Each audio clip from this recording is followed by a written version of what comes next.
Now you're welcome to the personality profile segment. This morning we are talking to someone who has really paid his dues when it comes to education. Ladies and gentlemen, I'm going to be talking to a Ghanaian educationist. He's a teacher, a columnist and an author. My guest this morning is the ever handsome, the ever inspirational Anis Haffar. Anis, welcome to Breakfast Daily. My pleasure. Great, beautiful shirt. Thank you. Right, so let's just go straight to Anis Haffar. As long as I've heard your name, I've known you, you've been an educationist, you are always talking to some children somewhere, always creating educational programs for teachers, writing something, everything education. But who is Anis Haffar? Where were you born? Who are your parents? Yeah, good. That's a good introduction right there. I was born in Kumasi, Fantini Town. And I remember the midwife who delivered me. You are kidding. I'm telling you, my mother never made me forget. No, do you mind sharing your age with us? I was 74 in April. 74? Yeah. You don't look your age at all. I was born in 1947. Wow. And you remember the midwife's name? Yeah. I don't think. Mrs. Papa Few. Mrs. Papa Few. Right. Wow. At Fantini Town. Fantini Town, yeah. Which hospital? Do you remember the hospital? It was, no, it's a place, it's a house where you go to deliver babies. Ah, well, then, yeah. Yeah, that time. Okay, so Mrs. Papa Few, do you know where she is now? Oh, she's gone. I'm sure she's, you know, look at me, 74, and this was 74 years ago. I checked. Wow. And she was grown at that time. Yes, yes. But my mother's 95. Ooh. Yeah. Wow. How is she? She's doing good. Great. She can't remember things too much. Of course. And she can't walk too much. But, you know, part of my life's purpose is to take care of her. Of course. And your dad? My dad passed away in 1989, okay. When I was in the US, yes. Right, so these are your parents, and share your growing up with us. Also, we have some pictures on there. That's your mom? No, that's my great-grandfather. This picture was taken in the 1920s. Wow. My grandmother is on the third from the right. Okay. Aunt Yaba. I named my first daughter after her. Okay, so your mom's full name is? Antikakra, or Elizabeth Tamaklo. Okay. My maternal parents are Fanti.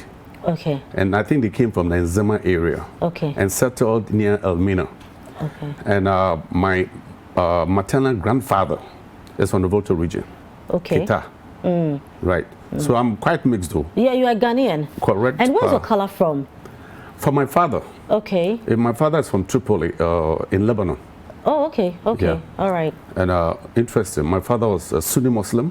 And my mother was a devout Catholic, the Jesus and Mary kind Catholic. Okay. And how they cuddled together and had 3 wonderful children, only God knows. Yeah, and the two shall be one. Right, so growing up, how was it like? Well, I remember growing up in a village with my grandmother. Okay, which village is this? This was a village called Tutuka. Okay. It's not a village now, but we lived in the 1950s. Ooh. It was a village, we lived in a compound house. Okay. In an area of what's it called, Kwabrafoso. But it happened that the owner wanted the 2 rooms back. So we were forced to go and build our own house. Oh, okay. So we moved to Tutuka, which was really like a mini forest. And we built our own house with mud. Oh. So we grew up in a mud house, yeah. Wow. But the freedom was amazing. We were very poor because there was no money at the time. Those days, if you're going to school, they'll give you 2 pennies. Okay. I don't know if you know the pennies I'm talking about. Well, I'm not too sure. Yeah, they have holes in them. They're copper with holes in them. 2 of them. So you buy rice 1 penny, and you buy meat 1 penny. I mean, we were having a balanced diet, so it was okay. You know, at least you could afford meat. Yeah, that was then. Yeah. But then growing up, you know, it was a cashless society. Yeah. So we grew our own plants, our own vegetables. We raised ducks and chickens. You know, things that people don't even know about these days. No, I mean, people haven't seen live chicken before. Exactly. They see the eggs, they have no idea where the eggs came from. Yeah. And then, you know, I remember there was 1 room set aside for the children. We're sleeping side by side and so on. We were so poor, but I didn't even know it because we enjoyed each other. Yeah. You know. And again, also that's why I started class 1. Okay. In Tutuka? Yeah, we lived in Tutuka, but the school was in Kwabrafoso. Okay. A school called, at that time it was called the Local Authority Elementary School. LA. So just LA, yeah, there you go. Yeah. Not Los Angeles, Local Authority. Yes, yes. So it was 1 room and about 30 of us. Okay. Those days, you don't go with your age, you go with your looks and your size.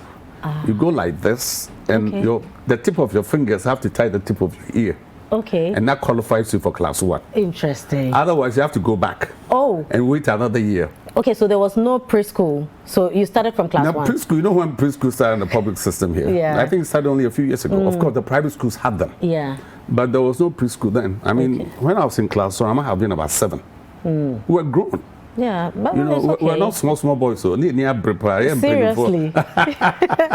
Right, so you did class 1 there, and then your primary education. I mean, when we're chatting, they also mentioned St. Peter's. At what point were you in St. Peter's? I was in the, I think it was 54, 55 when I started class 1. Okay.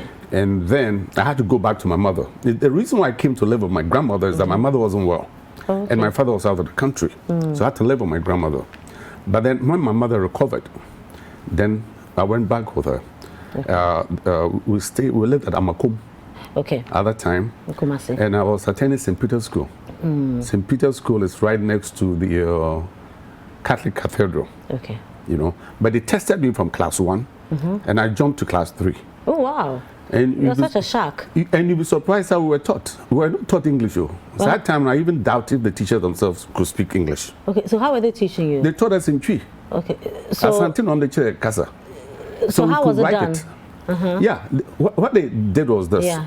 It was frankly the foundation of my own education, the way it was organized. We learned for the first time that you can hear sound and use words to represent the sounds, the alphabets. Okay. You know, so it's like ba, ah. You know, that resonates in every language and so on. So, right in class 1, we could read and write Twi. So, when I got to class 3, the transition wasn't too difficult. Okay. Because you hear the sounds in English and you try the best that you can to write it, to transcribe it in the English format. So it helped a lot. Interesting. And that's what I really recommend for a lot of parents, that make sure your children understand the language that you speak. You know, and I learned that from my grandmother. Okay. You know, what she used to tell me was this: look, make a fancy what's up. I said, I need to say, you're here for many scabiamo. As a couple of was on your cousin. And it's baby, Baba Kobe, a casano. I can fancy come on home so. Okay. No, who they fish. You know, say, hey, whatever you do is the way you carry yourself. Yeah. We live in a mad house, but it's our home. Let them know that there's dignity there. You know. But then she also said something else too. And I've respected her ever since. Okay. This is a woman who's never been to school before. Never set a foot in a church or a classroom. Yeah. But what she said was this: pay attention to the languages that your friends speak. So what can Hausa Sunyaka? Okay. What can Dagomba Sunyaka? Kasebia what can Sunyaka? The B, Anis Haffar. And then she said something else too, that Mama will feel able to bro because no so Anis Haffar, you know. And I mean, these words resonate in my head. Okay. Now, so did this influence you to learn other local languages? Yeah, frankly, it influenced me to bring my kids to Ghana. Okay. You know, 2 of my daughters were born in the U.S. But I wanted them to learn the culture, the African culture. Okay. I wanted them to learn at least one Ghanaian language and then see how they fit in the scheme of things, so that one day, wherever they want to go, they can go. But I wanted them to be rooted. Okay, so right here those in are Africa. your daughters on the screen? Yeah, that's all. Those are my 3 daughters there. Oh, wow. And my wife and my grandson. Ah, what are their names? Okay, my first daughter I chose Yaba. Okay. Yaba, I named after my grandmother. Yeah. The second one, the one with the cap, I named after my mother. Okay. AC. Okay. And then the last one on the right. With a bouquet? Yeah, yeah, exactly. Yeah. She was named after my mother-in-law, Felicia Ajiman. So that's my posse there, and that's beautiful my little grandson. Yeah. This was when my daughter finished a master's degree in in Harvard Kennedy School of Government. Oh, whoa, no, that's a big when deal. You're small. Oh, there be at all. So when you're small, you know. So we'll come to the family now properly. But you also went to Mfansipim School. Yes. Yes. So yes. Tell us about being a butcher boy and some of the memories that you came out with. You are taking me to revisit my life. Of course, we want to know you. I'm going to tell you 74 years in 30 minutes. You know, I had planned to go to Pokoware because we lived right across. My father built a house in Santasi, right across the street from Pokoware. So the idea was for me to go there. Okay. But it happened. My brother is very adventurous, so I think I have his picture there somewhere too. We'll find it. He had gone from a Catholic school to a Methodist school in Fansum in Cape Coast. Okay. So he wouldn't hear of me going to any other school but to join him in Cape Coast. You know, and those days we had a family friend, Joe Appiah. I don't know if you remember the name. Joe Appiah. Yeah. Right. He said, my friend, there's only one school for you, and that's in Fansum, because he had gone there himself. Okay. And he used to be the head boy or head prefect. So I was in Fansum in September 8th, 1961. Wow. Mikaipa. Wow. And I've never been the same again. I love that school to bits. The history behind that school is powerful. Now, what are some of the memories, that have lived with you from Butcher days till now? You know, the headmasters. Okay. There was a headmaster. In fact, I enrolled in September, but he had left in April. Okay. But he was a landmark. Francis L. Bartels. Okay. You know, he was a smallest kind of person, but my goodness, his confidence in Cape Coast was powerful. In fact, when you walk down the streets in Cape Coast, they can look at you and say, Bartels never Norokwan. Oh, wow. You know, that was them. That was how big it was. Bartels never Norokwan, or someone calls a mischief and they'll say, Bartels number one in Damanda. You know, so that is the milieu in which I grew up, you know. Yeah. So he's been I've written about him extensively. And when I wrote a book on Mfanspim, there are chapters specifically devoted to him. Oh, wow. And also very bright, one of the most intelligent human beings I ever met. You know, he took education very seriously, especially how to raise young people into successful adults. And he's my prime model. Okay. You know, so many times when I look at public school systems, look at secondary school systems, the first thing that comes to my mind is this: who are the children emulator? Very important. The people who are being emulated have to have a certain poise, a certain confidence. They must have an international outlook. They must be clean. You know, they must have discipline. You know, and we're lucky to have had all that. In Bartels, who was headmaster from about 1945.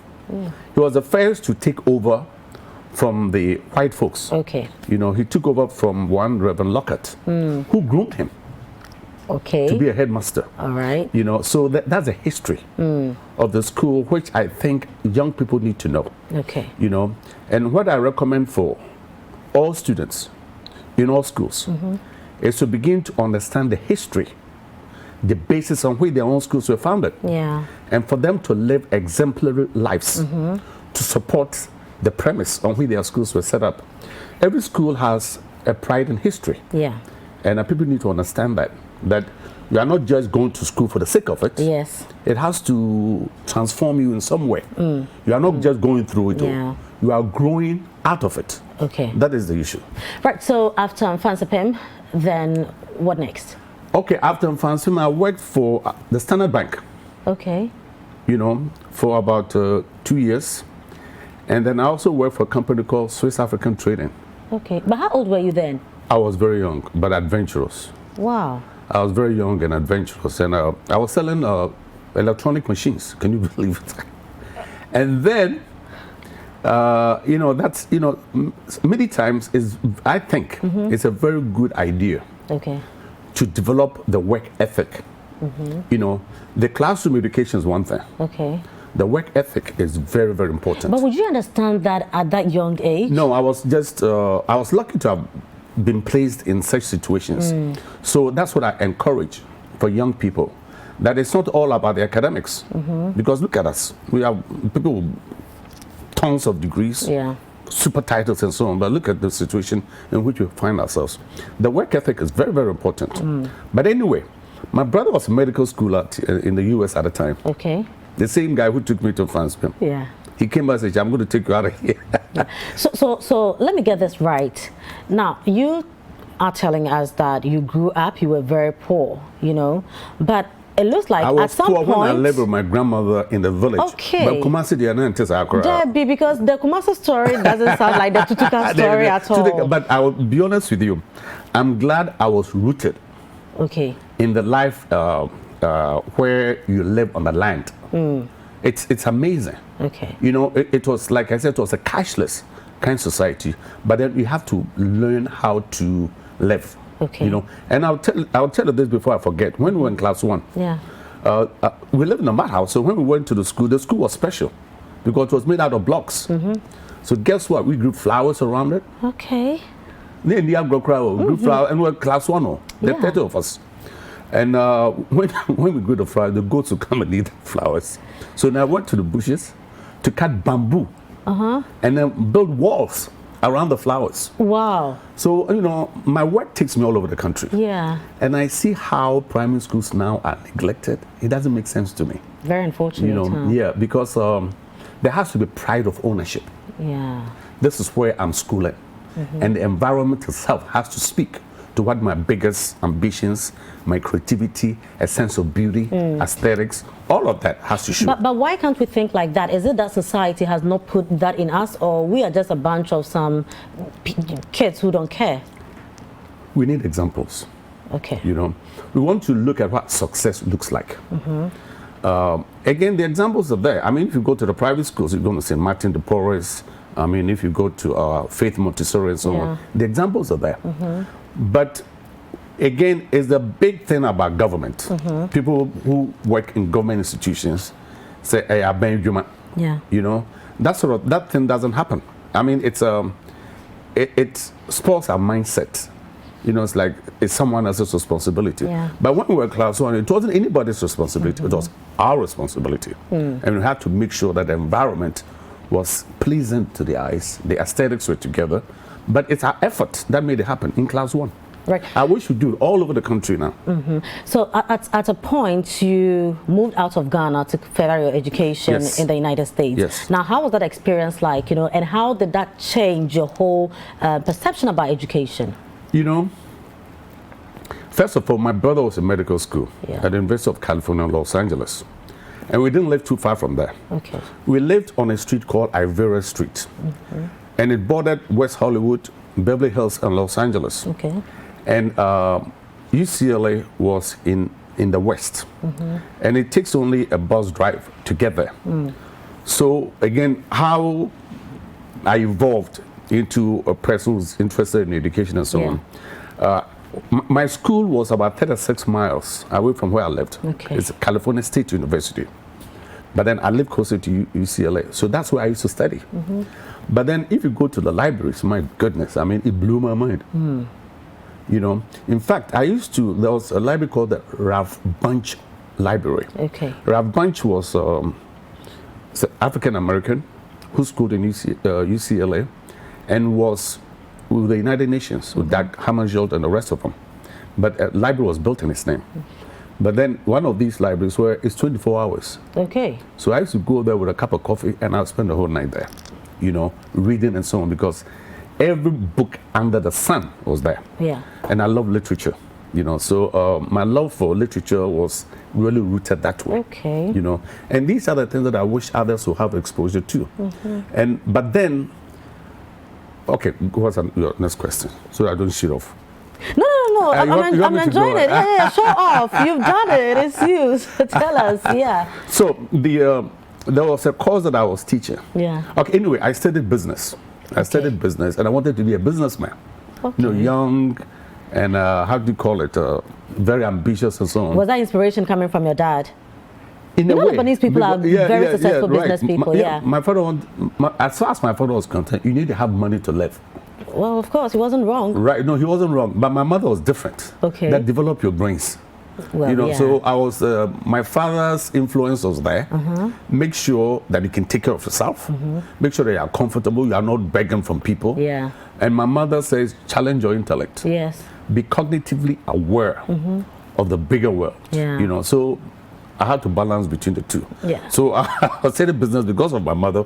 But I'll tell you this, when I came out, and then there was no business for me.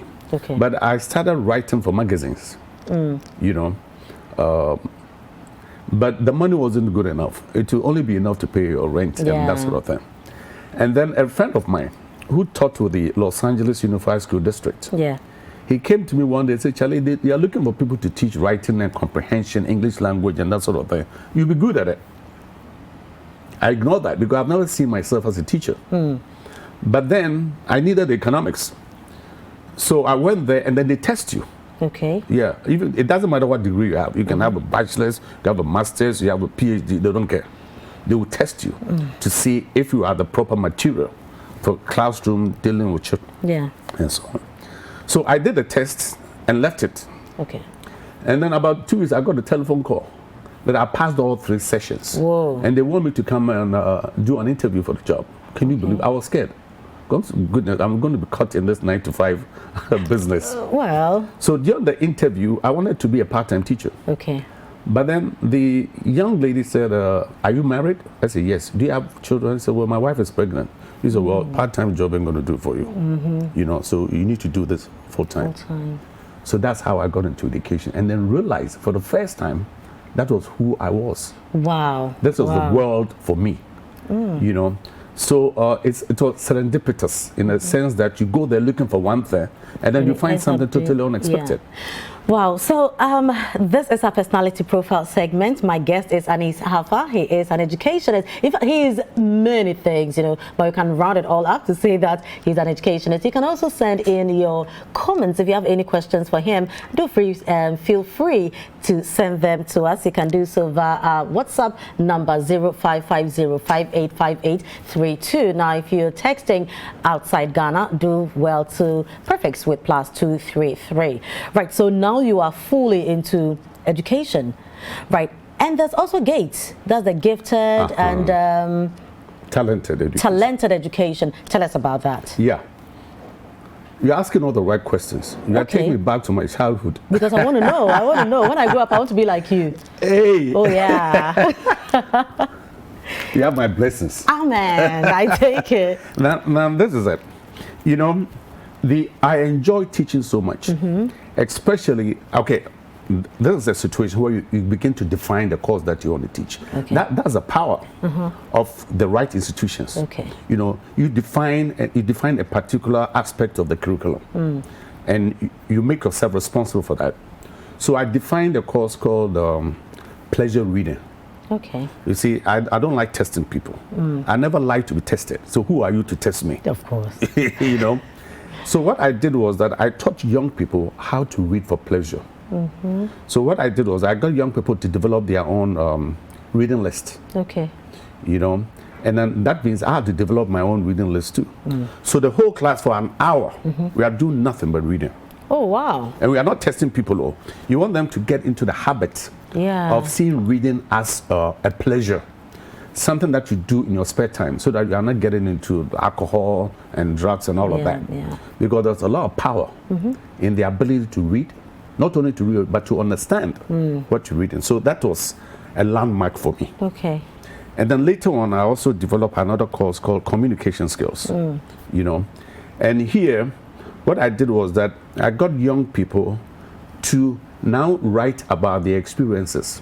And what I would do is that there was a big showcase in the school.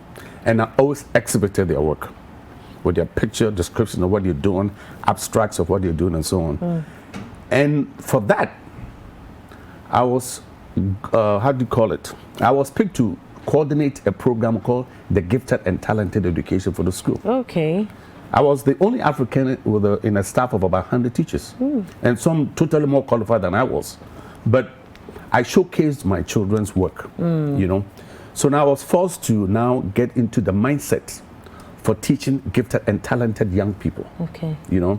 And I was really lucky because this was a program that was funded by the state of California. Okay. And we had training seminars all over the state. San Diego, Los Angeles, Long Beach, Sacramento, San Francisco. And then, you know, they take care of you. You can even bring your wife on these trips with you. Oh, that's really cool. And you're a small crowd, so I always look for it. So that was it. That's where you begin to understand that education isn't about getting people to repeat information after you. Okay. You want to know who they are. So that if you have a class of 30, you are not really interested just in the names, Kofini, Amani, Kwamini, Debbie. Who are they? What kind of people are there at your disposal to groom into the future? So you have to now pay attention to them. Yeah. You know, so you want to listen to them. Some who may have a musical voice, you know. There's a whole department in terms of how you want to identify the gifts and talent of young people that you have. You know, some might be suited for acting, some might be suited for science, in the medical field, some might be suited to be psychologists, to be lawyers, to be doctors, and so on. And some were also gifted in a way that was not even prescribed. So you have to now find who they are. Wow. You know, if you look at the 21st century, there are a lot of specialties that are coming out that are not mainstreamed. No. So the idea is to find out what it is that these young people can do. And you start off by getting them to add value to who they are first. Okay. And paying attention to these particular individuals to see how they can be of service. One, to themselves by adding value to who they are, and how they can extend themselves to add value to other people. So these were some of the considerations in the Gifted and Talented program. And it was very nourishing because it wasn't a typical type structure. Yeah. You know, and I was there when the Gifted program had been introduced by the state of California. Okay. And also the state of New York. Yeah. When I was there, these were the two states that were propounding this vision of developing young people. Now it's mainstream. I'm sure you can have the courses at the universities and so on. But at the time, there was nothing like that. Yeah. So you brought GATE actually to Ghana in 96? Yes, 95. Oh, 95. 95. Right. And how has that fared? Okay. Now, frankly, I wasn't intent on doing anything like that here. Okay. You know, but it happened that my daughter, the first two, who were born there, like told I wanted them to be. You have a good memory, Pa. Yeah. Why are they? No, you have been my mentor, you know. So they were in a school, Northridge Lyceum. Yeah. And I was into conversation with the proprietor, Mrs. Comfort Engman. Okay. He said, Charlie, we need you to come and help our teachers here. And I was, how do you want me to do? What's it do from what we're talking about? At that time, I put together a course outline on critical thinking. Critical thinking is what helps you to think. Yeah. And then you realize that all thoughts are not the same. So what she did was that she got all the most of the proprietors and principals to come for Saturdays at her school. Okay. And then I will start teaching the coordinated in a coordinated fashion and so on. And then I realized that it's a big deal. Okay. You know, because what we were doing here was the rote learning, chew, pour, pass. And if you fail, you're on your own. If you pass as well, you know, you end up doing something that's really not you, you know. So over the years, and I developed a curriculum and a syllabus, but the focus was really on the private schools. Okay. In fact, here in Accra, I think I've done work for almost all the top ones. You know? Yeah. And you know, for us here at City, you are family, you know, because you were also doing the. I started with the right-of-way contest. The right-of-way contest, yes. You know, how was that? You know, it's like it placed me where I belonged. Okay. You know, because when you have entries by young people who are examining themselves in terms of the questions that are being asked of them, you know, and it was an opportunity. Because what you do is that you read someone's idea on a piece of paper. Yeah. And then at the end of the day, you want to know who these people were.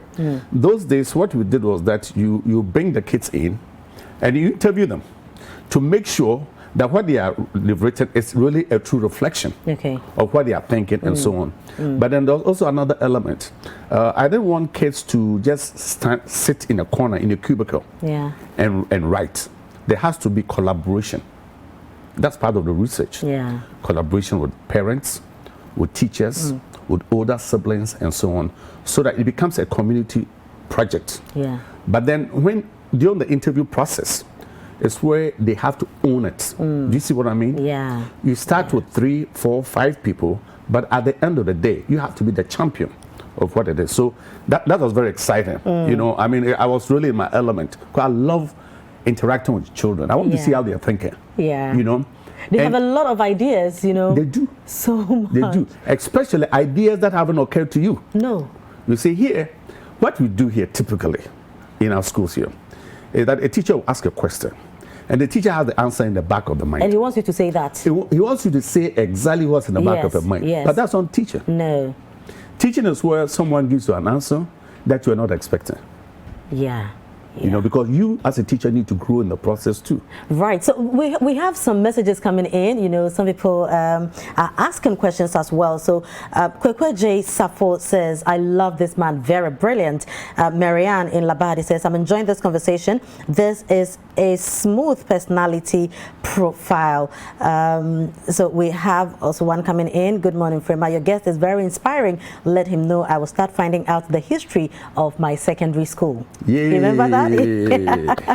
Yeah, so we from Dr. T in Kumasi says, good morning, great guest today. Kindly ask Mr. Anis Haffar what he thinks about homeschooling children. So we'll come to that, so don't forget. And good morning, Frema. Please ask the Venerable Anis Haffar how he combines all the many things he is engaged in and family.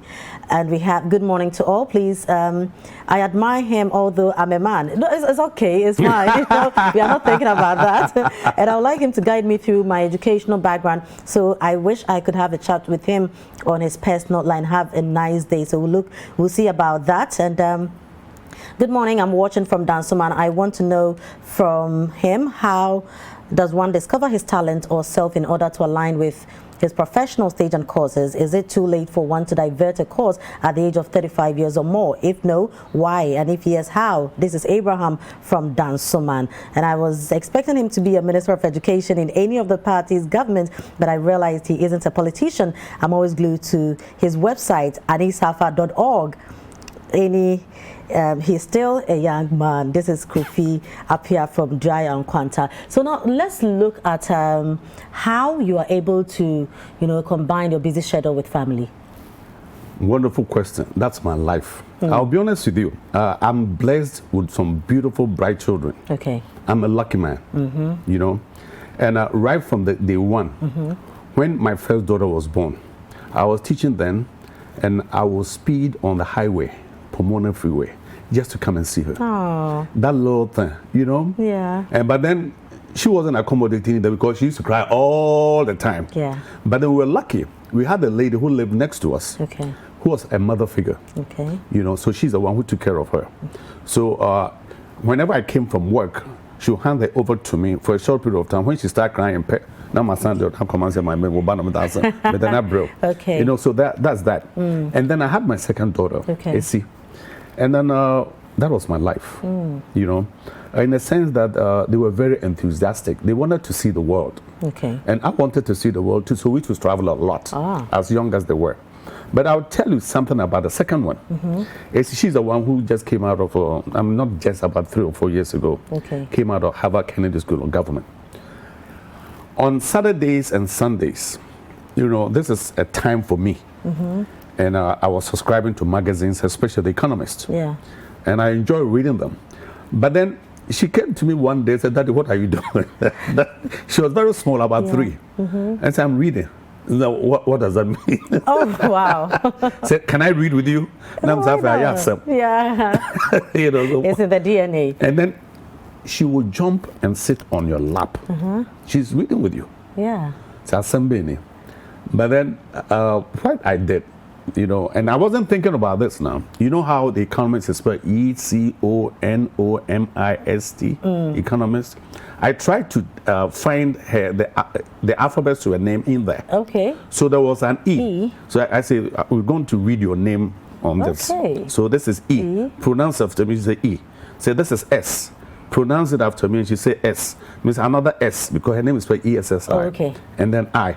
So it happened that she had the alphabets of her name inside the economist herself. Yeah. So now, she would leave me because she was satisfied that she's read with me.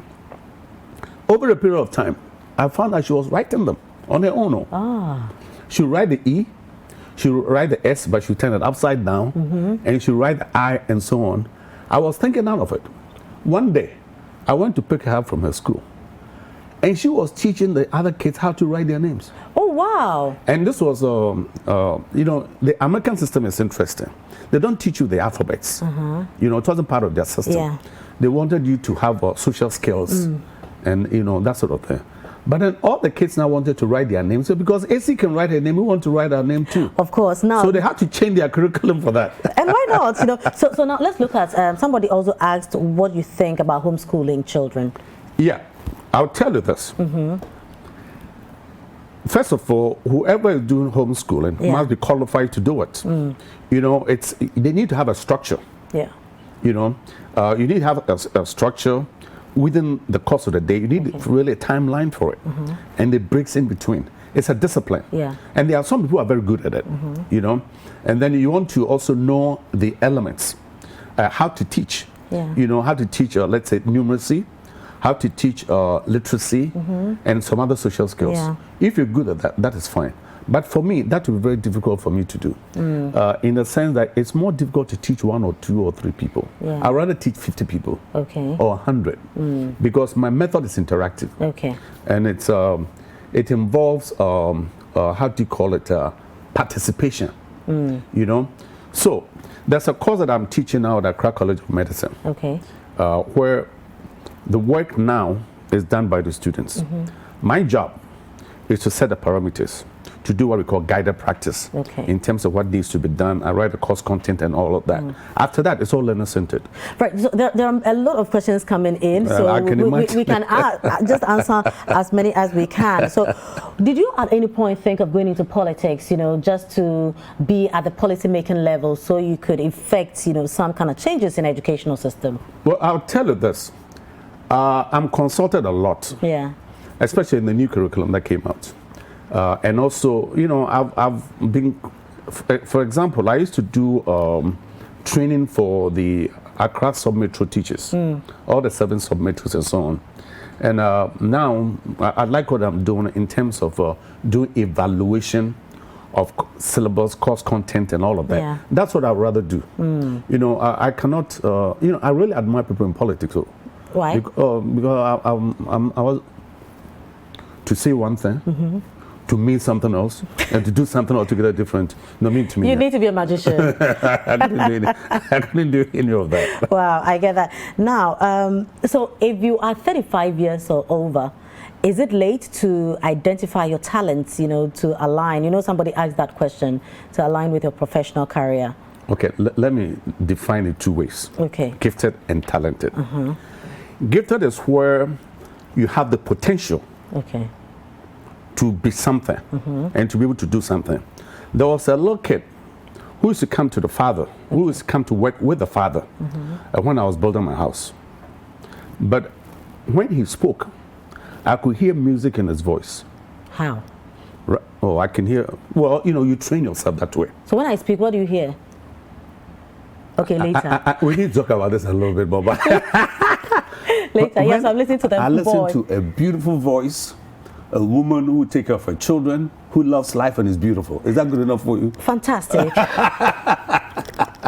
Right, so now the little boy who comes to help the father. Yeah, but when he spoke, I could really hear music in his voice. So I was wondering if he was taking music lessons in school. Because, you know, there's voice training and all of that. But the gift was there. Okay. It hasn't been developed. So I told the father, do you know something? Your son has music in him. Now, the boy is grown now. This was when the kid was about 6, 7, 8, something like that. The kid is now making music.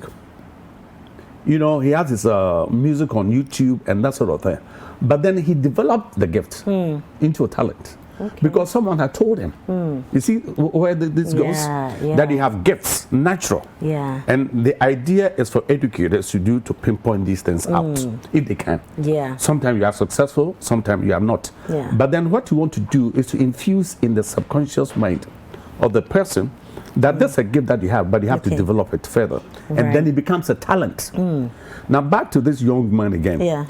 You know, like I told you, I'm 74, but I'll be honest with you, I'm studying now more than I've ever done in my life. What else are you studying? Hey, things are changing fast around us, though. Right. Okay. Let me get you some more messages. Right. So we have. I'm really enjoying this conversation, sir. Please, what's one change I should make right now to help me get closer to my success? I don't know how you're going to do that. Now, in Siabonsu from Offenso says, I really love this man. God bless him for this revelation in the teaching profession.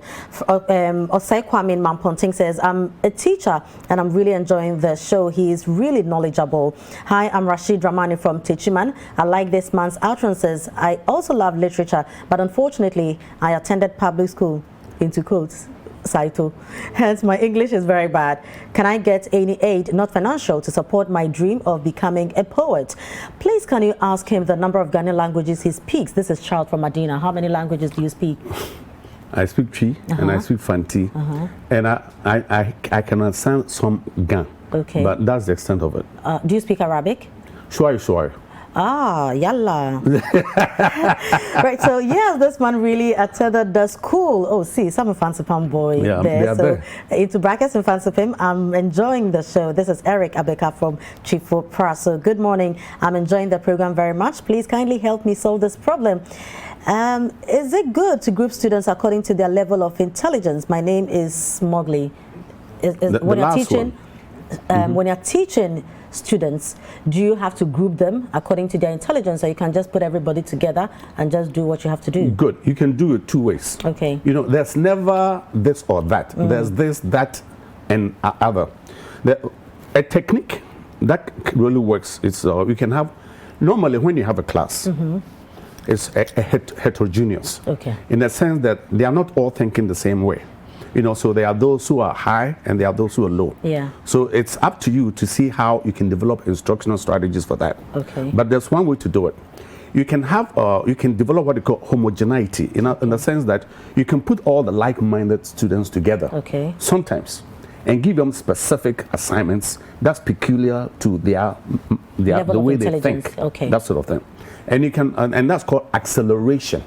You want them to move on very quickly, because you can't depend on the slower ones, and because they get bored and they become a problem for you. Another way to do it is also get all the kids who need help for remediation, in the sense that you want to bring them up to speed. So somewhere along the line, they can catch up with the accelerators. Another way to do it is where you mix the two, so that you can select from an accelerator class and a remedial class, and then give them the accelerator student leadership roles in terms of how they want to raise those to be at par with them. Okay. But then I'll tell you this, you know, when I teach particular seminars and they write for me, maybe about 50 students, what I do is I select the top 10. Okay. And then I give them responsibilities to raise up, let's say, the top 10, each one of them will be responsible for, let's say, 5 students. So they do the work and learn in the process. Yes, so you're grooming leaders as well. Yeah, of course, that's the idea. Yeah. At the end of the day, you want to develop leaders. That's what I was telling you right away, people, that each one of you, 15, will be a leader. Don't point to somebody else and say they are the leader.